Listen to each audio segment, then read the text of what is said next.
This bamboo grove in Japan, a forest of grass that towers over the figures wandering through it, reveals new shapes and textures with every step. The constantly changing play of sunlight brings accidental discoveries and unexpected pleasures. These happy moments that take you by surprise are that much more enjoyable because they come out of nowhere. Unexpected and unpredictable, they disappear without warning. Such are the mysteries of light and shadow. With art, our senses become more alert to our environment. We see things we might otherwise miss. I'm Peter Miller. What I see around here in Kamakura, Japan, and the world, I try to put into ink on paper with photogravure etching.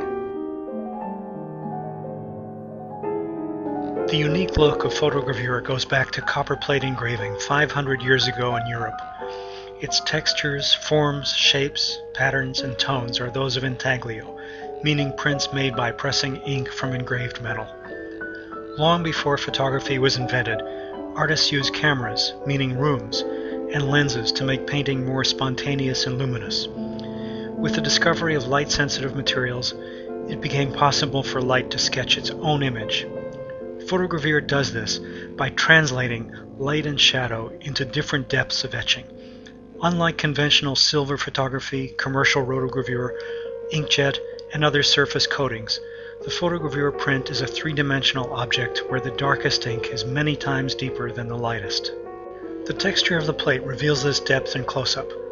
To print it, we mix the etching ink and work it into all the crevices of the copper plate with a series of tarlatans or rags, clearing the ink from the highlights while leaving some in the midtones and shadows. Etching ink is denser than any other ink and comes in many varieties: carbon black, vine black, Frankfurt black, plus those made by mixing traces of warm and cool colors. Sepia, umber, sienna, orient blue, and other colors also appear.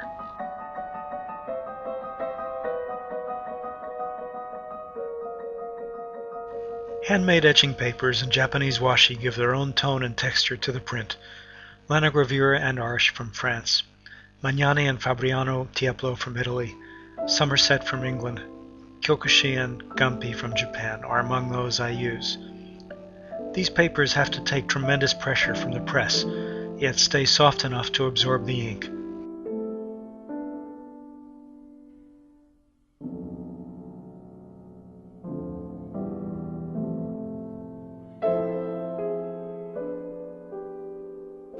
Gampi is incredibly strong, yet lighter than breath. This mixture of ink and paper gives the photogravure etching a three-dimensional presence, with various textures and tones enriching its expression.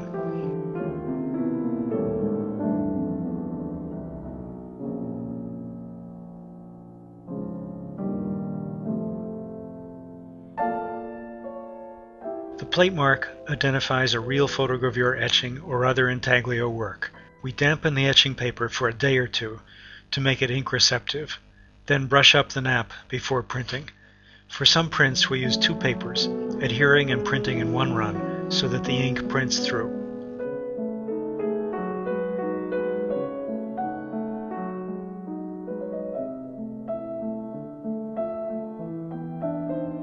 How does the image get onto the copper plate? To create the etching resist, which controls how deeply the plate is etched, we use carbon tissue sensitized so that it responds to ultraviolet light, or UV. Then, together with a positive, we expose it to UV,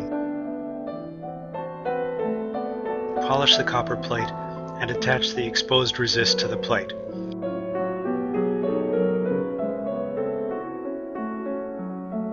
Developing it gives the patterned resist, which, when it's dried, becomes a three-dimensional cast of the image.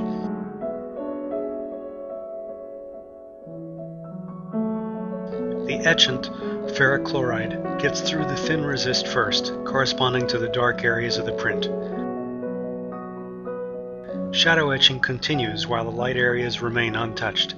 Finally, the ferric chloride gets through the thick resist and outlines the highlights.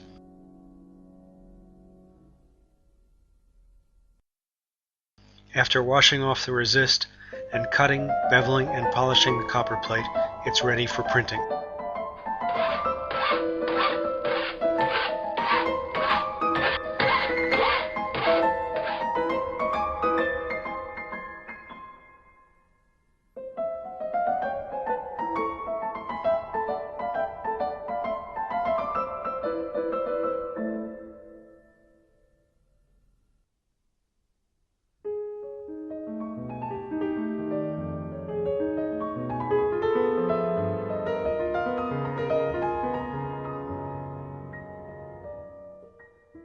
allowing 2 weeks for the ink to set.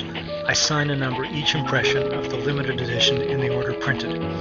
Then the prints go to galleries and museums, offices and homes, to be enjoyed for many years.